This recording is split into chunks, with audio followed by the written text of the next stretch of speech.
foi nem muita gente no primeiro congresso. Aí o segundo foi melhorando, o terceiro. E hoje, né, mesmo quando ele está lá na Itália, mas o congresso permanece e é uma bênção. Né? Porque o início sempre é um pouco difícil. Quem vai cavar, né? Mas as irmãs vão se animando cada ano, vai se acostumando, vai aperfeiçoando, vai adorando a Deus. E o Senhor, aleluia, Ele vai fazendo coisas lindas na vida de cada uma que se dedica na obra do Senhor e está disposta a adorar o Senhor neste lugar. Porque você veio aqui neste lugar para adorar. Quem veio adorar nesta noite? Aleluia! Se você veio adorar o Senhor, então glorifique o nome do Senhor, porque Ele é digno de honra e glória de todo louvor. Amém? Eu vou deixar aqui uma breve saudação, porque está aqui o nosso evangelista, ele vai trazer a mensagem da palavra.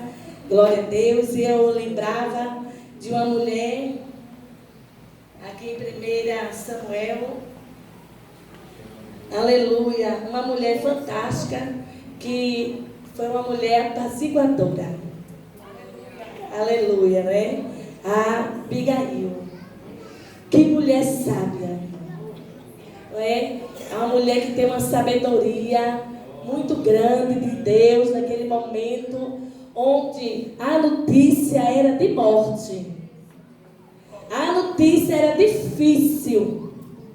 Aleluia. Mas Deus deu àquela mulher estratégia. Deus vai te dar estratégia nesta guerra. Aleluia. Deus deu àquela mulher estratégia para ela evitar uma grande tragédia na vida dela.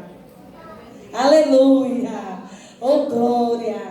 E aqui no capítulo 25, né, fala dessa passagem. Quando sabemos que Davi tinha feito bem ao seu marido Nabal, que era um homem mau, um homem perverso, um homem terrível. E ela, certamente a Bíblia não fala, mas ela suportava aquele homem. E Deus cria uma situação, irmã, para mudar a história de alguém. Aleluia! E Deus criou aquela situação para mudar a história daquela mulher. Aleluia! Muitas vezes a gente não entende o que Deus está fazendo naquele momento. A gente vê um rebuliço acontecendo. Aleluia! Uma coisa tão difícil, um rebuliço, uma coisa tão assim que você vai dizer agora que vai ser o fim. Mas te aquieta, porque Deus trabalha no rebuliço. Deus trabalha na situação difícil. Aleluia! E esta mulher, quando ela soube, aleluia, que foi negado a Davi aquilo que ele pediu de alimento para ele e para os seus homens. E Davi se indignou porque Davi tinha sido bom para ele. E disse: olha, não vai sobrar ninguém, nem homem, nem mulher, nem menino, ninguém. Amanhã ninguém vai sobrar. E quando chegou isto ao ouvido de Abigail, ela com muita pressa, aleluia, glória a Deus, diga para sua mãe, sua irmã, se levante. Foi fraco. Diga: se levante. Aleluia. Abigail, ela se levantou e tomou uma atitude. Porque muitas vezes nós temos que tomar atitude na nossa vida. Mas não é atitude de tola, não. É atitude de mulher sábia. Que no 23, o 25 diz assim: vendo, pois, Abigail a Davi, apressou-se e desceu do jumento e prostrou-se sobre o seu rosto diante de Davi. Ela pegou o jumento, pegou as coisas que ela tinha preparado, e quando ela viu Davi, ela se prostrou diante de Davi. Aleluia! Porque temos que nos humilhar, irmão. Tem gente que chega querendo se exaltar, querendo ser isso ou ser aquilo, mas é na humilhação que você vai vencer. Aleluia! Quando a gente chega diante, aleluia, de um problema, a gente tem que se humilhar diante do Rei, para que Ele venha nos dar vitória. E ela disse disse para Davi assim, olha, perdoa, foi a transgressão, foi minha. Aleluia. Glória a Deus. Meu marido, ele é um louco. Meu marido, ele é uma pessoa desequilibrada. Meu marido, ele não é sábio, ele é uma pessoa embriagada, ele vive embriagado. Ela justificou e ela disse, eu não sabia que os seus moços tinham vindo aqui. Aleluia. Louvado seja o nome de Jesus. E a Bíblia diz, aleluia, glória a Deus. A Bíblia diz, no verso 28, que ela diz assim, perdoa, pois a tua serva está esta transgressão, porque certamente fará o Senhor casa firme a meu Senhor, porque meu Senhor guerreia as guerras do Senhor, e não se tem achado mal em ti por todos os dias da tua vida. Aleluia. Veja como ela chegou diante de Davi. Ela chegou se humilhando, ela tomou uma atitude, ela chegou se humilhando e ela exaltou Davi. Aleluia. E as irmãs sabem, aleluia, que Davi, aleluia, louva a Deus, porque aquela mulher sábia impediu ele de fazer uma grande tragédia naquele lugar. Glória a Deus. Eu não sei como você chegou aqui nesta noite. Eu não sei, aleluia, se você está passando uma situação difícil como esta mulher. Eu não sei se o teu marido é embriagado. Eu não sei se o teu marido é ímpio e te persegue. Mas eu quero te dizer que Deus, Ele vai ter encontro com o teu marido. Aleluia! Porque Deus, Ele está ouvindo, aleluia, tudo aquilo que tu estás a passar. Aleluia! E Deus não é injusto, Deus é justo. Aleluia! E a Bíblia diz que Ele, aleluia, recebeu tudo aquilo que Abigail levou, foi embora, mas por uma semana, aleluia, o Senhor do céu, aleluia, que vê tudo, que vê como tu estás, que vê o teu sofrimento, que vê a tua lágrima, Ele tomou providência, aleluia, e aquele homem morreu de infarto, aleluia, e Abigail, que foi, aleluia, eu posso dizer que o arco dos fortes foi quebrado na vida dela, aleluia, ela sofria, aleluia, e foi chamada para ser, aleluia, mulher do rei, esposa do rei, aleluia, diga para a tua irmã, Deus, Ele muda a história, aleluia, você crê que Deus está mudando a história de alguém desta noite? Deus está mudando a história de alguém nesta noite que está passando momento difícil com o marido. Aleluia. Aleluia. Deus vai ter encontro com o teu marido. Leva esta resposta de Deus nesta noite. Deus vai ter encontro com o teu marido. E do jeito que Deus fizer, tu agradece neste lugar. Quem crê neste negócio? Diga glória. Deus é terrível, igreja. Deus é terrível. Não pense que Deus não vê, aleluia, a tua situação. Não, Deus está vendo. E Ele está trabalhando. Muitas vezes a gente pensa que Deus não está trabalhando, mas Deus está trabalhando, porque Ele trabalha de dia e de noite por aqueles que nele esperam. Então espera no Senhor, confia nele, espera, confia, suporta mais um pouquinho, levanta a tua cabeça, aleluia, porque o Senhor, Ele é contigo. Amém, igreja? Eu agradeci a oportunidade em nome de Jesus. Graças a Deus, irmãos.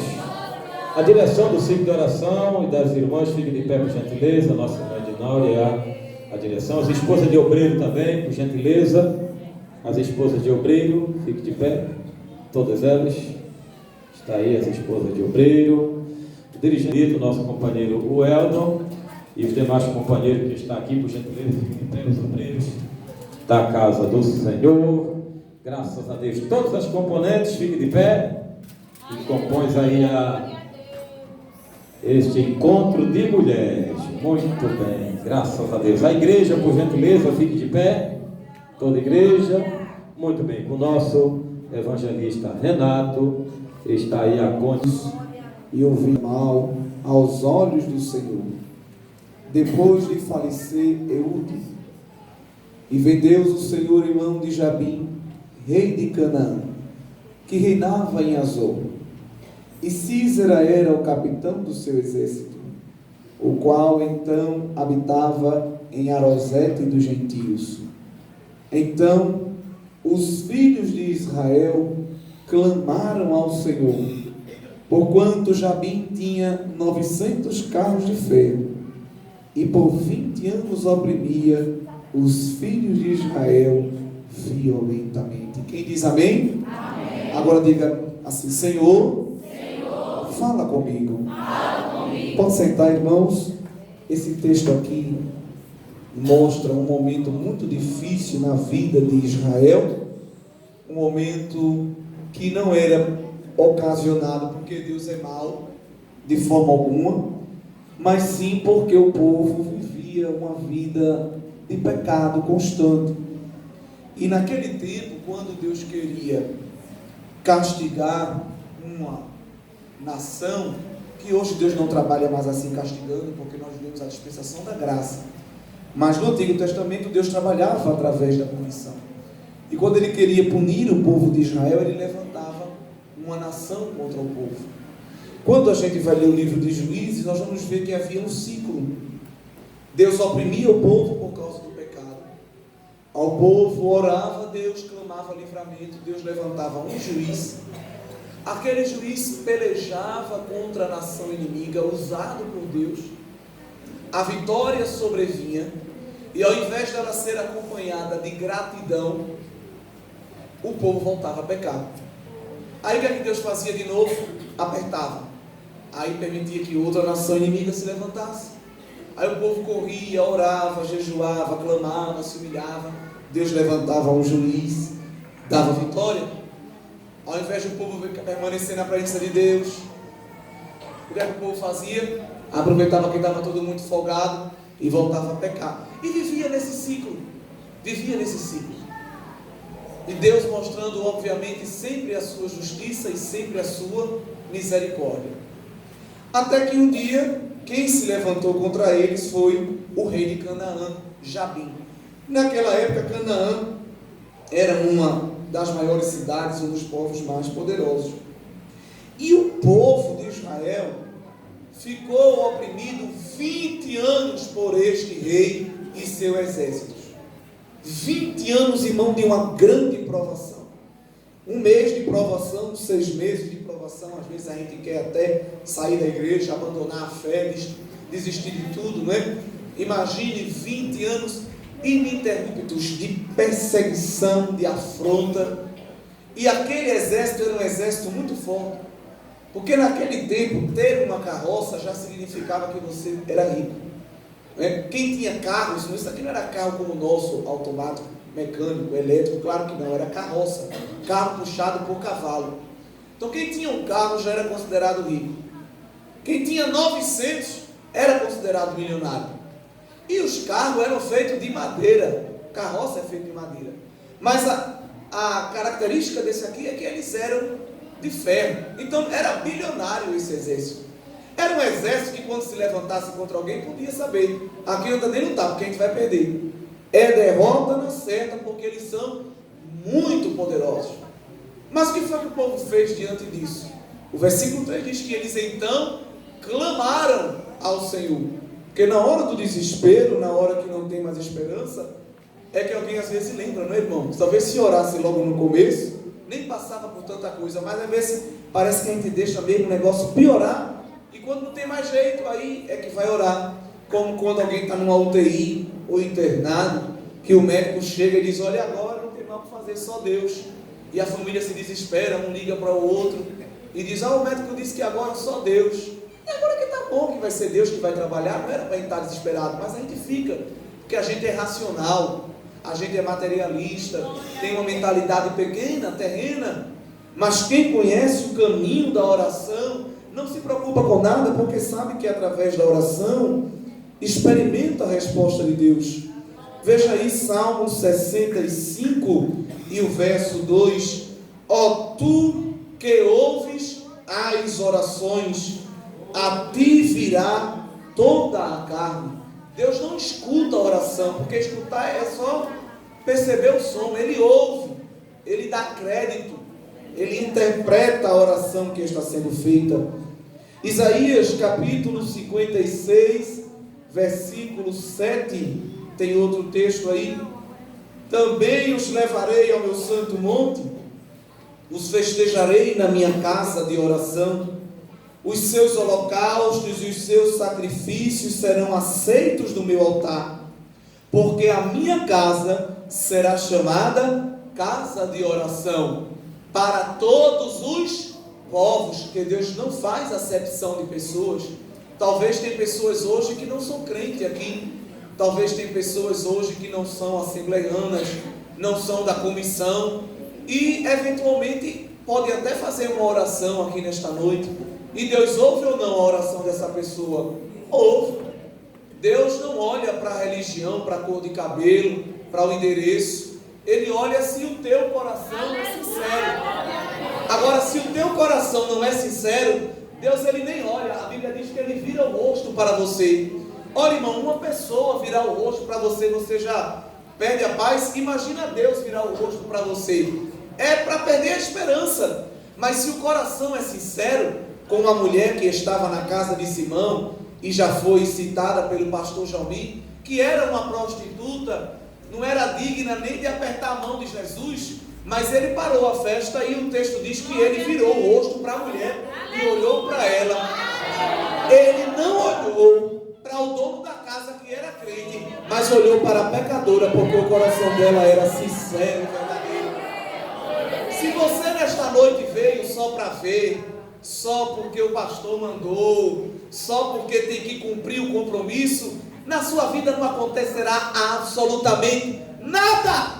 Mas se você, antes de chegar, quando estava, quem sabe, passando a roupa, escolhendo o sapato, penteando o cabelo, ainda em casa já estava dizendo: Jesus, eu não tenho nem condições de ir, mas eu vou me esforçar, me recebe quando eu chegar naquele lugar, aceita a adoração que eu vou te entregar, Senhor, escuta a minha oração. Tu nem começou a orar e no princípio da tua súplica já saiu a ordem, porque Ele habita no alto e sublime trono, mas também habita com o contrito e quebrantado de coração que está na sua presença. Efésios capítulo 6 e o versículo 18 mostra quando a gente deve orar: orando em todo o tempo, com toda oração e súplica no Espírito, e vigiando nisso com toda perseverança e súplica por todos os santos. Não, irmão, mas eu já orei, lá nos anos 80 eu já orei muito, mas não existe isso, não existe essa reserva de oração. Tem gente que vive dessa história de: quando eu era solteiro, quando eu era criança, quando não sei quem era vivo, eu vivia, eu já fiz muito isso. Então você vai ficar seco no meio do caminho, vai ficar parado, porque quanto mais a gente ora, mais a gente precisa, não é, irmãos? E o prazo é indeterminado. Salmo 91 e o verso 5, nós temos aí outro texto que fala sobre Deus ouvindo oração. Ele me invocará e eu lhe responderei, estarei com ele, não é na festa não, estarei com ele na angústia, livrá-lo-ei e o glorificarei. Isso aqui não é a gente dizendo eu glorificarei a Deus, não, é Deus dizendo eu glorificarei a Ele. E Deus dá glória a ninguém. Esse glorificarei aqui significa eu vou honrar aquele que ora. que alguém chama de desocupado, de rato de igreja, barata de igreja, bajulador de pastor. Não, eu estou no altar de Deus. Eu fiz negócio com Deus. E Deus está dizendo: tu vai me invocar e eu vou te responder. Eu vou estar contigo, eu vou te livrar e ainda te honrarei, para que todos saibam que eu sou na tua vida, diz o Senhor. Isaías capítulo 58 e o versículo 9 tem uma promessa aqui para quem ora. Então clamarás e o Senhor te responderá. Gritarás e Ele dirá: eis-me aqui. Vê que coisa linda.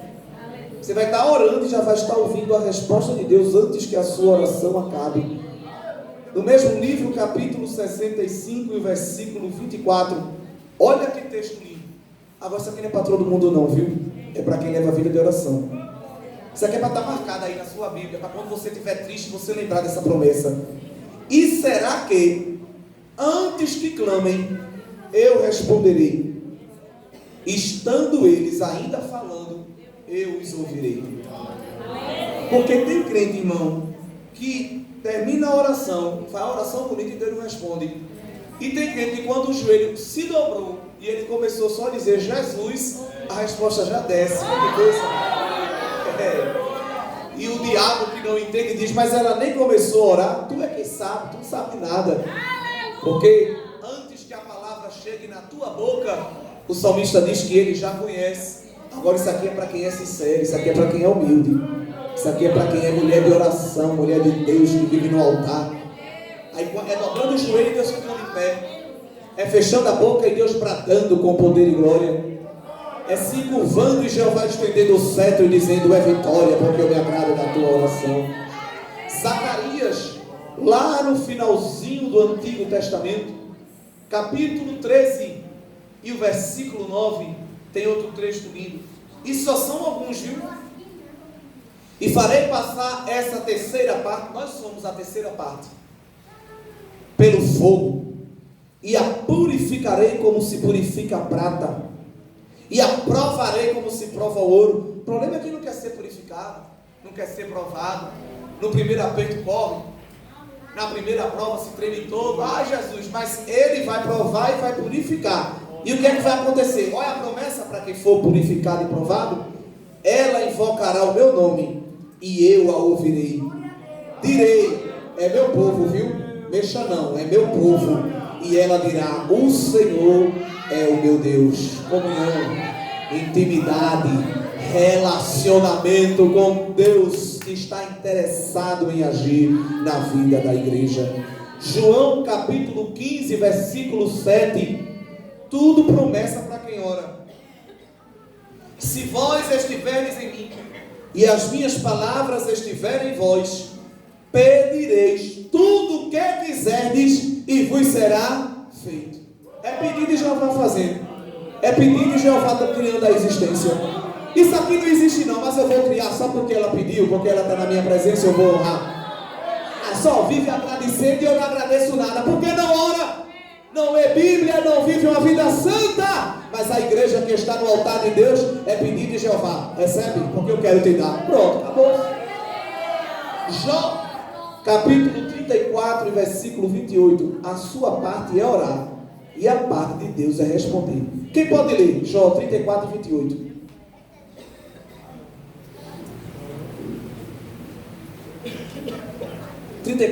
Quem lê para mim? Ninguém. 34, 28. E assim fizeram que o clamor do pobre subisse até Deus, e este ouviu o lamento dos aflitos. Olha aí, interessante é que não é o clamor do rico, né? Pelo clamor do pobre e o gemido do necessitado, eu me levantarei, diz o Senhor. O salmista diz que ele está sentado na cadeira para julgar com justiça e não retirará o direito daquele que está na sua presença. Vê que coisa linda. Ele é o teu advogado e é o teu juiz. Justíssimo. Jó disse: eis que Deus é muito grande, contudo a ninguém despreza. Ele olha para o pequeno, mas Deus não olha para ele. Ah, irmão, uma pessoa, às vezes, que é menor que você, olha para você dos pés à cabeça. Vê que besteira. Às vezes é menor que você, em alguma coisa na vida, ele olha assim dos pés à cabeça. Deus, que está no trono de glória, não olha para a gente assim. Ele olha para a gente com o olhar de Deus, que está socorrendo. Cheguei para te levantar, cheguei para te erguer, cheguei para te restaurar. Salmo 4, verso 3. Sabei, pois, que o Senhor separou para si aquele que lhe é querido. O Senhor ouvirá quando eu clamar a Ele. Você é querido e querida de Deus aqui nesta noite. Salmo 18, verso 6. Na angústia invoquei ao Senhor e clamei ao meu Deus. Desde o seu templo ouviu a minha voz, e aos seus ouvidos chegou o meu clamor. Salmo 34 e 17. Os justos clamam, e o Senhor os ouve. E ele só não escuta e diz: eu imagino, minha filha, como é difícil, né? Não, o Senhor os ouve e os livra de todas as suas angústias. Aquilo que está deixando você triste, já foi dito, eu vou repetir, já vai estar tirando, você não vai nem lembrar. Você vai procurar aquilo que está lhe deixando triste e não vai encontrar. Cadê Jesus? Eu arranquei pela raiz para você permanecer alegre na minha presença. Provérbios capítulo 15, versículo 29. Longe está o Senhor dos ímpios, mas escutará a oração dos justos. Pronto. Citando esses versículos, a gente só vai mais uma vez entender por que foi que Deus respondeu. Porque o povo todo se uniu e disse: vamos clamar ao Senhor. Vamos clamar, porque só quem pode livrar a gente desse exército com 900 carros de ferro é o Senhor. Nossa parte é orar, jogar para a mão de Deus, lançar diante dele. E a parte dele é fazer o que, igreja? Responder. Deus vai responder, só que Deus não vai responder da sua forma, vai responder da forma dele. E aí tem que ser crente para entender o trabalhar de Deus. E agora nós vamos entrar na história propriamente dita, para os irmãos compreenderem o que foi que Deus fez aqui. Primeiro, Deus começou a trabalhar diferente do que a mente humana pensava. Toda vez que um exército inimigo se levantava, Deus levantava o que eu disse aqui no começo, Deus levantava um juiz. Só que agora Jeová levantou uma juíza. Alguém já ficou incomodado? Rapaz, tem uma coisa errada. Olha, Deus, esse cargo aqui, geralmente, quem ocupa é homem. É como que Deus falasse: e quando foi que eu perguntei tua opinião? Eu não lembro. Eu perguntei tua opinião agora, porque eu não pergunto a opinião de ninguém para poder usar. Eu já chego usando, eu já chego enchendo. Aleluia. Porque se Deus fosse depender da opinião de alguém para a gente estar aqui, aí não estava, irmão. Porque sempre vai ter alguém que vai dizer: olha, Deus, não sei se o senhor sabe, mas ela não dá não. Dá não, porque no passado ela fez isso, no passado ele fez aquilo. Eu ouvi uma história que me disseram, que alguém disse, que alguém escutou, que alguém falou, que ela é assim, que ela é assada. Mas Jeová não pergunta a opinião. Ele já chega derramando um vaso de azeite.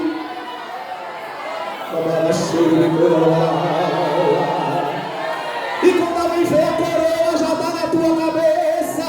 O anel de rei já está no teu dedo, o cego da mão. Eita! E tu já está sentada na cadeira. E ele diz: pode não. Pode, porque Jeová ungiu. Agora pode. É ele que ele chamou para fazer esta obra. Porque é Deus quem escolhe, é Deus quem usa.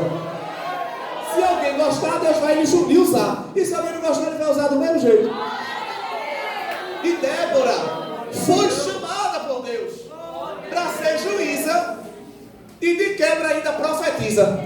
Jeová disse: juíza é pouco. Estão achando ruim que ela vai ser juíza? Ela vai profetizar também para alguém saber que eu sou na vida dela?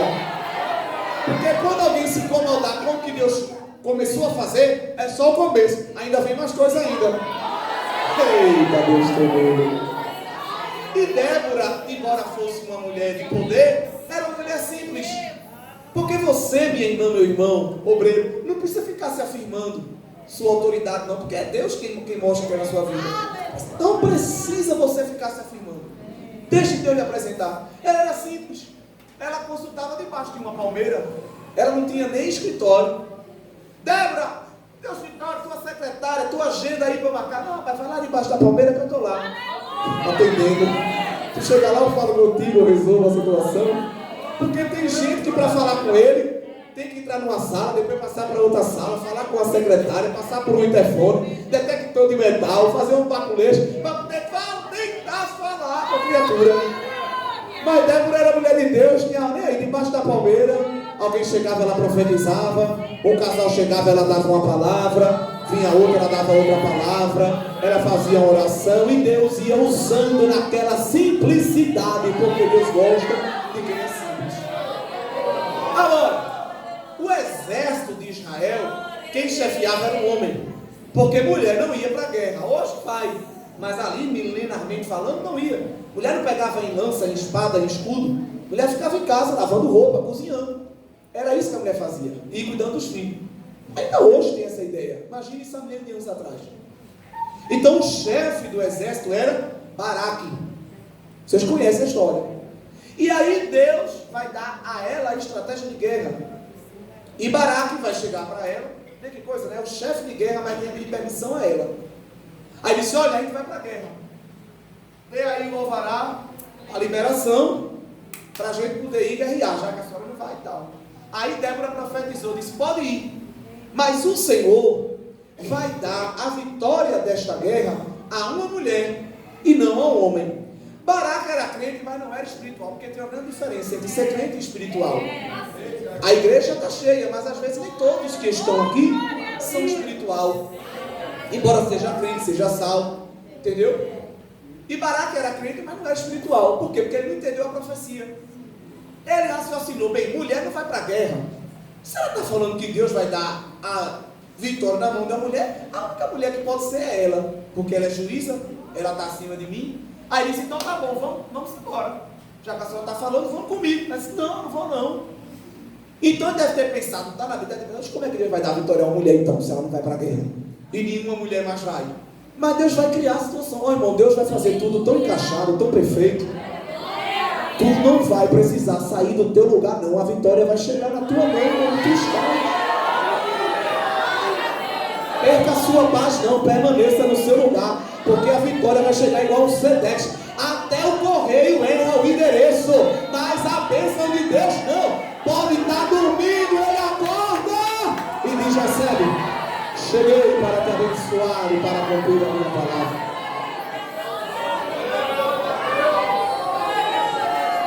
Escuta. Aí é que está o problema. Deus vai dar a ela a estratégia de guerra. E nós vamos ver aqui alguns versículos para poder entender isso aqui. Capítulo 4, versículo 7. Olha o que Deus está falando.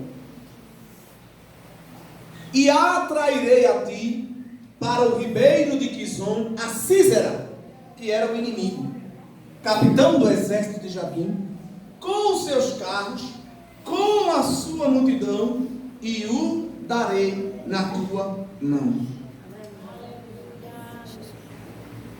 O ribeiro de Quizon, irmão, era no finalzinho de um vale. Duas montanhas, uma do lado do outro, e aqui no meio, ó, passando o ribeiro. Pior lugar para se lutar na vida, uma luta, é no vale. Porque não tem para onde correr. Não se luta em vale. Mas Deus faz isso. Lembra também quando ele quis dar vitória a Josafá? Numa época que não tinha GPS, mas Jeová mandou a localização para Jaziel. Quando Deus tomou ele em profecia, e ele disse, eles estão vindo, e a gente vai pela ladeira de Ziz. Deus deu a localização, está lá em 2 Crônicas, deu a localização aonde o exército inimigo estava, e disse para o povo, vocês emparelham do dia, que quando ele chegar é só para cantar e ver o livramento que o Senhor deu lá. Aí ó, Deus deu a localização para onde era Perizinho, vai para o ribeiro de Quizon, que eu lá vou dar vitória. Deus não vale, se não for espiritual não vai. Não, bota uma planície, bota num plano, qualquer coisa a gente pula, come. Mas um vale, Jeová, no estreito, é porque é nesse estreito mesmo que ele vai dar vitória, para que a glória seja dele e não seja nossa. Agora veja o que foi, irmão, que Deus fez. Isso é uma coisa linda. Esse povo de Canaã, eles acreditavam que o Deus deles controlava o clima, a chuva e o sol. Nós lembramos lá daquele caso de Elias no Monte Carmelo, que ele fez um desafio ao Deus deles, que também era o Deus lá no Monte Carmelo, o Deus de Baal e Azera, era um Deus também que controlava as condições climáticas. Esse povo aqui também acreditava que o Deus deles dominava o sol e a chuva. E esta época que isso aqui aconteceu era verão. A previsão não era de chuva, calor de Torá, até porque era deserto. Sol, sol e sol. Só que Deus, quando quer mudar, Ele muda também até o clima. Sim ou não? E Deus já tinha mostrado que quem domina o clima é Ele. Josué, capítulo 10 e o versículo 11, nós vamos ver Gideão vencendo uma batalha com a ajuda da natureza, porque Deus comanda a natureza.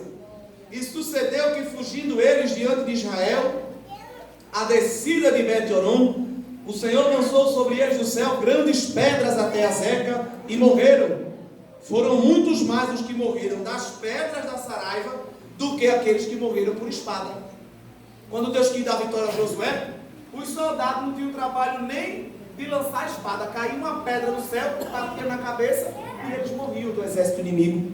Deus tem, irmão, facilidade para trabalhar, porque para Deus nada é difícil. O que você menos imaginar, Deus usa para lhe dar vitória. Salmo 18, versos 9 a 15, nós vemos Deus aí usando a natureza também para dar vitória. Abaixou os céus e desceu, a escuridão estava debaixo dos seus pés. Montou no querubim, voou, sim, voou sobre as asas do vento. Fez das trevas o seu lugar. O pavilhão que o cercava era a escuridão das águas e as nuvens do céu. Ao resplendor da sua presença, as nuvens se espalharam, e a saraiva e as brasas de fogo. O Senhor trovejou nos céus, o Altíssimo levantou a sua voz, e havia saraiva. E também